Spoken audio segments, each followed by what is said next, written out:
The state of Pennsylvania is loaded with 2026 prospects capable of playing at the major P4 level. Who are they and why should you know?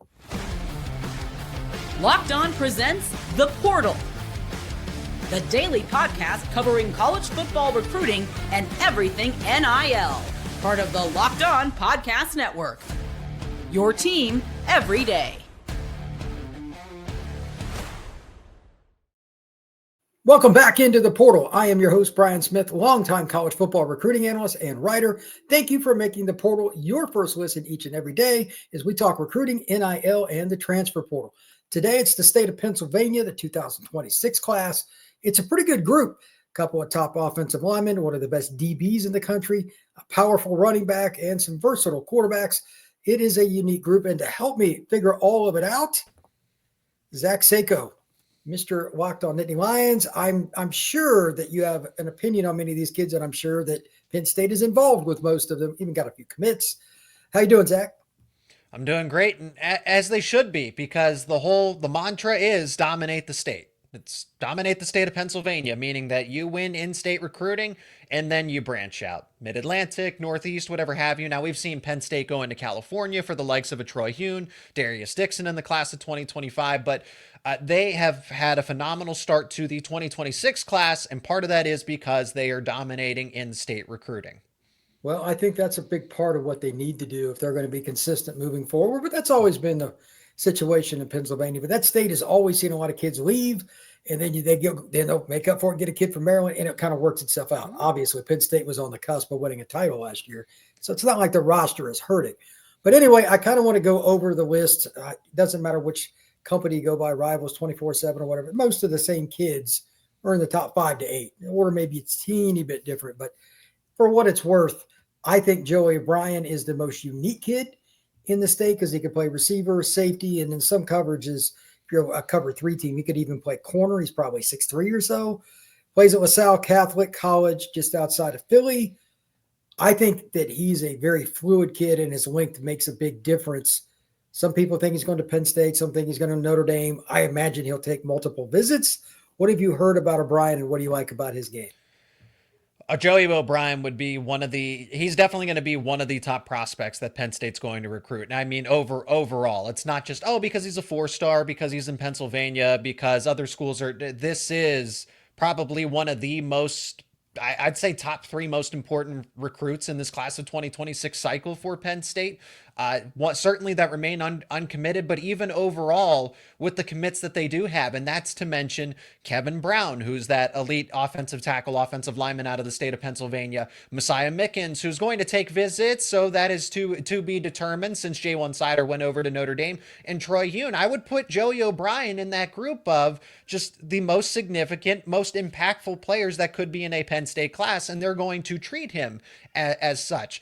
As far as his game goes, I mean, he's versatile defender, as you mentioned, has the size. He's 6'4".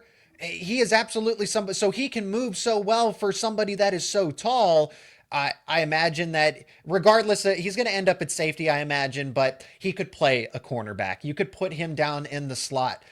I don't want to make the I don't like making the comparisons between high school players to NFL players, but if I had to, really make, why not, right? We might as well do it. And I don't want to invoke Notre Dame here, but Kyle Hamilton reminds me a lot Big statement of Joey O'Brien. Yeah, Kyle's pretty good. He's got a future in Baltimore. But he fits that mold of if Joey O'Brien develops the right way, he becomes Kyle Hamilton. Kyle Hamilton needed to develop to become Kyle Hamilton, so same thing. Yeah, Kyle was originally a 3-star recruit. I remember watching this film and I laughed. I'm like, this has been misdiagnosed. But it worked out okay for the long term for Kyle. But I believe that O'Brien is a kid that it'll be interesting to see who he takes visits to. Michigan's involved, Alabama, etc. That is a very fun recruitment because Philadelphia is the one city in Pennsylvania where it's kind of its own entity. And in some ways, it's kind of like Miami is for Florida. They just beats to its own drum. Those kids could go anywhere. I'm curious to see if it really is just Notre Dame, Penn State, or if it's maybe he takes a visit to Texas or somebody like that. So we'll see. A kid that you mentioned a moment ago, I really like, offensive lineman. He can play guard, can play tackle. He's definitely an athlete. Is Kevin Brown. He's out of Harrisburg. That's, I don't know, hour and a half from Penn State, give or take, something like that. So it's a really local kid. They got him early. Which position do you think the Nittany Lions are most likely to play him at long term? Offensive tackle, because of the athleticism and the size and the length. It's the combination of everything. He could be left tackle. I imagine because he's just so powerful as eventually a rising senior, right? We're getting ready. I'm trying to figure out, like, hey, we're changing cycles here. So in the class of 2026 as a rising senior, Kevin Brown he was already as strong and as dominant physically as he was as a sophomore. And he's only going to get bigger, stronger, faster. He's as intelligent as prospects get. He could play college football right now. I mean, that's a reason why he's a 5-star according to some. He is going to be a top 50 prospect overall, and he's committed to Penn State. So he's doing all of the heavy lifting, literally and figuratively, meaning that he is doing recruiting for this class of 2026. These are the kinds of players that you want as the head of the class, that will do the legwork for this Penn State recruiting staff and the coaching staff where they can't. He is the player. He is an extension of the coaching staff that does the recruiting. So there is so much to like about Kevin Brown. Depending on Penn State's offensive line situation, whether they would need him to or not, I think he could be a day one starter, day one contributor. I don't imagine that he will redshirt because he already comes in with college football ready size and IQ and athleticism. Yeah, he's a very talented kid. Maybe he gets a little bit bigger. That's just part of it. But his frame is fantastic. He's built kind of like a wrestler the way he's so cut up. It's pretty impressive for a guy his size. Speaking of a guy his size, I saw him recently, Messiah Mickens. I'm guessing he's 215, something like that right now. Penn State loses Seider to Notre Dame. There's those two schools again. He's probably going to visit Notre Dame. Penn State's obviously the leader in the race. What have you heard? Like, what are some of the other schools involved? And overall, what do you like about him as a running back? Messiah Mickens say he's a dual threat athlete. Now he's going to be a running back, but I think he led the Harrisburg football team in tackles a season. Oh, yeah. So he's a teammate with Kevin Brown. So that still helps Penn State's chances, is that, hey, Kevin Brown, who we just talked about him being the main player recruiter of 2026. So it helps that they're teammates. I like Messiah Mickens. He's been committed to Penn State for a while. He shut down his recruitment just days before Ja'Juan Seider was announced as the next associate head coach, or that he was hired away by Notre Dame. And then recently he was just announced as the associate head coach and running backs coach. That's his official title and everything. But that's not going to stop. Oh, because he's verbally committed to Penn State. Why should that stop Ja'Juan Seider from trying to recruit Messiah Mickens to where he is now at his destination? Mickens is also going to take I think he has 5 official visits lined up. I don't know all of them off the top of my head, but Penn State, Notre Dame, obviously. Tennessee is wedged in there as well. So some SEC schools will definitely get his attention. I like Penn State's chances still. If this was somebody that was anywhere not in Pennsylvania, so Maryland, Virginia, or if it was a Florida recruit or somebody from the southeastern part of the United States, I don't think Penn State would have as strong of a chance now. But that's not going to stop Ja'Juan Seider. Notre Dame has the same brand power, depending on who you ask, at least the same, if not more than Penn State. So they're certainly going to be a strong player in this recruitment. They have Ja'Juan Seider. Messiah Mickens made it very apparent, very public, that he felt some type of way about Seider leaving Penn State to go to Notre Dame. That's my guy. I trust in God, all these things that just kind of allude to the fact that, hey, he's not okay with this. So Stan Drayton definitely needs to get to work on trying to chip away at the relationship between Seider and Messiah Mickens. Yeah, it's always interesting. I tell people, and I've said it on your show, look, these kids are going to pick coaches before they're going to pick schools. Yeah. That's just the way it's been, at least as long as I know. And it's really interesting. Notre Dame, North Carolina, Tennessee, Missouri, South Carolina, those are some of the schools he's talking about. But it could still go many different ways. He's got to go visit Notre Dame and like it. I mean, while he might pick Seider, if he really doesn't like to visit to Notre Dame, they're out. It's still got to be both. So I still think Penn State's the most likely destination. It's not like Penn State. It's not a guarantee, though. No, it's if Seider stayed, that was where he was going. Yes. So it is what it is. The next kid I want to talk about is somebody that is a little bit different. And to get into that, I want your perspective from okay, did Penn State dislike him because he came to camp, et cetera, et cetera. And there's so many guys in Pennsylvania like this over the years. Penn State obviously has a little more of an in. It's the state school and everything. But Matt Seig, or is it Seig? Mm-hmm. I don't know much about him. He's from Fort Cherry High School. I don't know anything about that program. But like 24/7's got him as a top 100 kid nationally. Do you know much about him? He's going to play safety, I guess. Do you know much about him, and what's the background with Penn State recruiting him? Yeah, it's another strong commitment there. A defensive player, somebody that it's the work ethic above all else for Seig. I really like that he has a nose for the football. He knows how to read plays. So it's a selfless player as well. So Penn State has a common theme with the players that they recruit. Just absolute top edge work ethic, high IQ. And then players that just they understand the game very well and they're selfless. So I was very happy, right? Because I want Penn State to succeed. So when they were able to get this commitment and it wasn't known, James Franklin makes the announcement. It's like, oh, who could it be? And then they got this commitment across the finish line. And it's like, okay, this is great. This is another player like a Kevin Brown where he will do your recruiting for you. That's awesome. If you're going to win, you need kids to help you out on recruiting visit days for junior days, the official visits, and everything else. So that's big. When we come back, we're going to talk about some quarterbacks, a key offensive lineman, and some versatility in the state of Pennsylvania, guys. They can play more than one spot. That is next here on The Portal.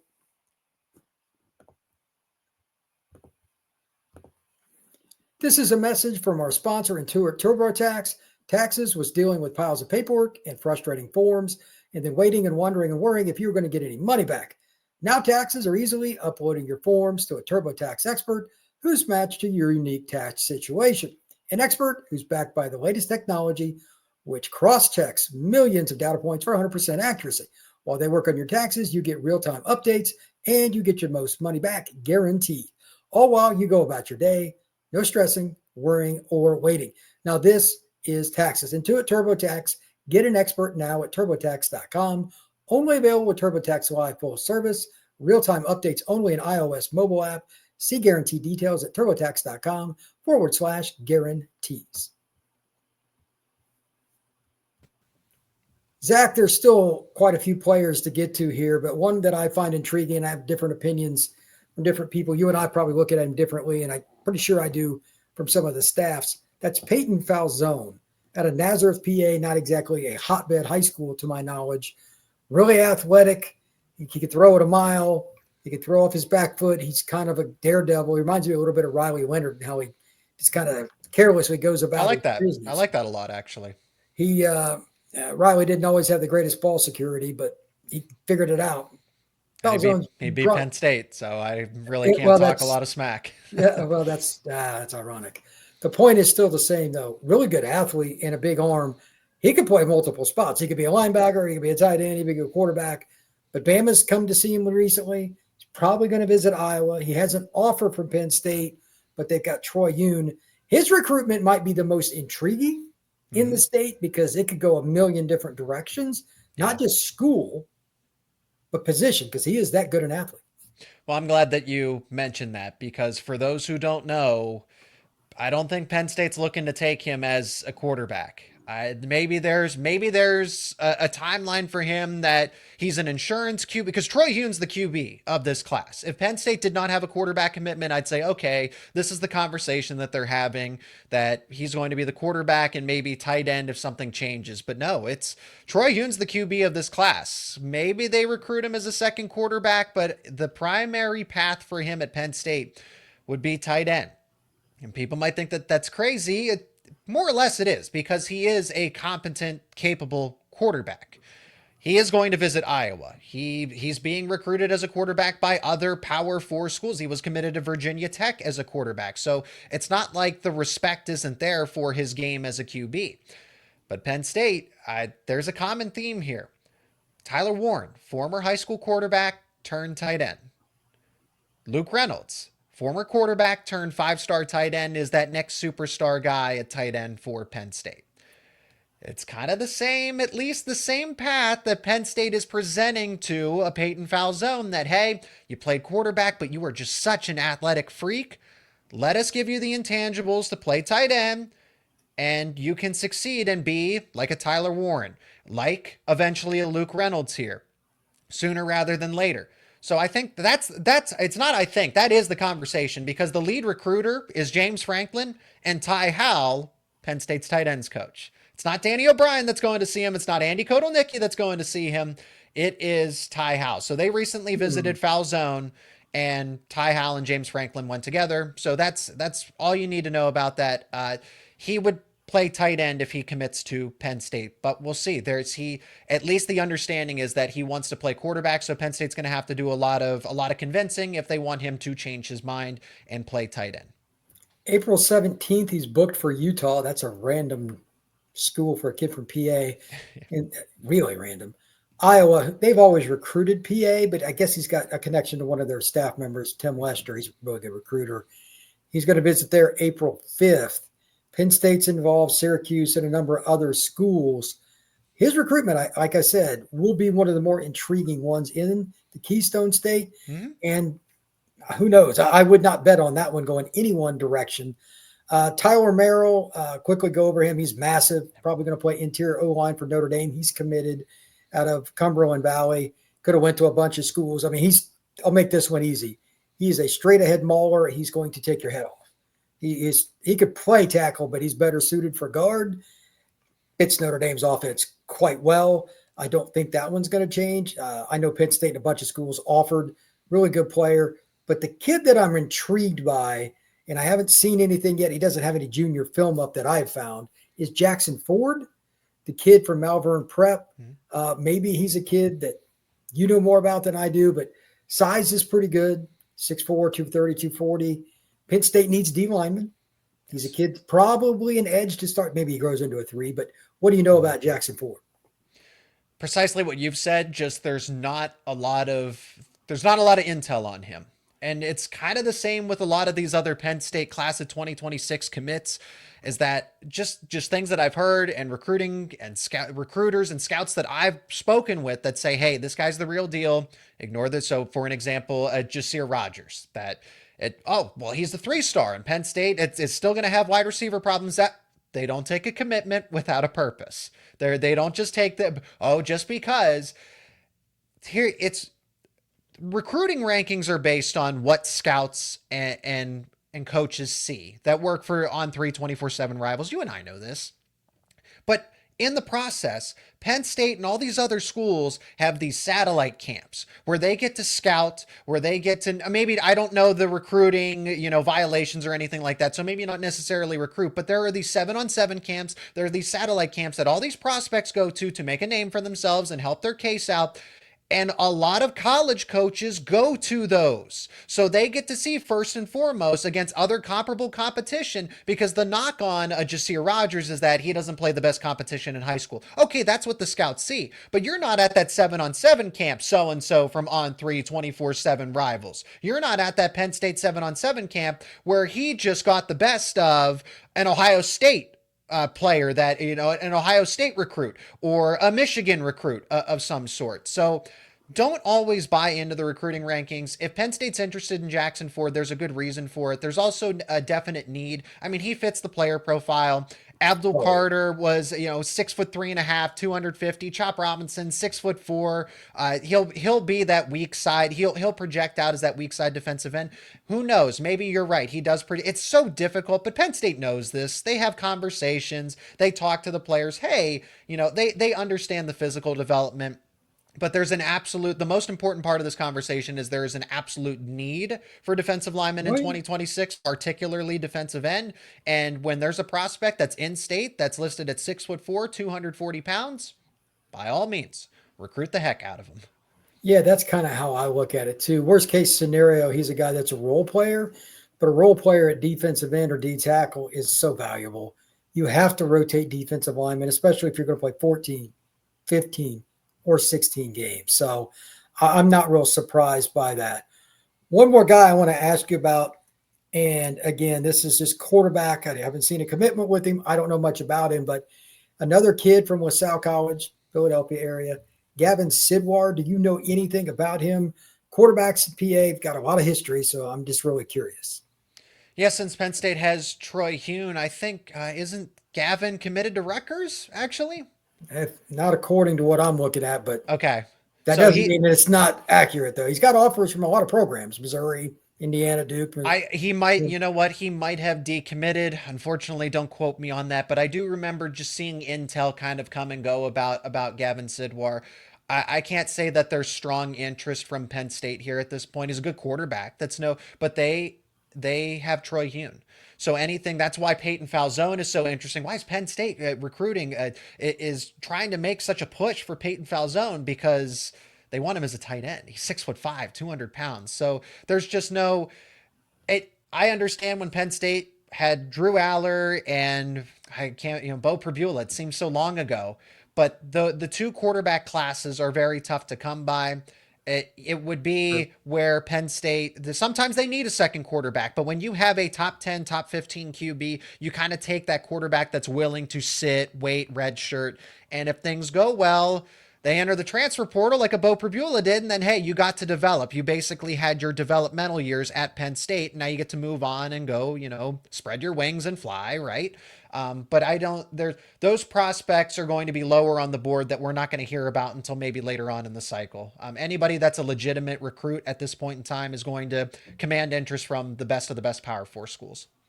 Well, that's part of it, but it's always interesting to get a different take, because sometimes the school will change its mind and say, let's take two quarterbacks, especially if a guy gets hurt. So I wouldn't be surprised if they kick the tires just to keep it warm, because you never know what happens, especially in today's recruiting world. It's so crazy. Zach, tell everybody where they can find your work. Yeah, over at Locked On Nittany Lions, available on YouTube, wherever you get your podcasts, and talking everything Penn State football, Penn State recruiting, Penn State wrestling, Penn State basketball. So all your favorite Penn State sports teams are over at Locked On Nittany Lions.